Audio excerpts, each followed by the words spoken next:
নোয়াখালীতে যৌথ বাহিনীর হাতে আটকের পর সাবেক ছাত্রদল নেতা আব্দুর রহমানের মৃত্যু হয়েছে। পরিবারের দাবি, গতকাল তাকে আটকের পর মারধর করা হয়। এরপর সোপর্দ করা হয় সোনাইমুড়ি থানায়। সেখানে আব্দুর রহমানকে গুরুতর অবস্থায় দেখতে পান স্বজনরা। সে সময় পুলিশকে চিকিৎসার ব্যবস্থা করতে বললেও শোনেননি তারা।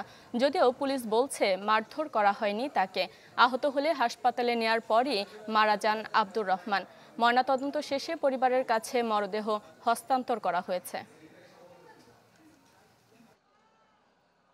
পারিবারিক শত্রুতার রেশ ধরে ওনাদেরকে কেউ মিস ইনফরমেশন দিয়েছে এবং সেনাবাহিনী অনৈতিকভাবে এই কাজটা করছে।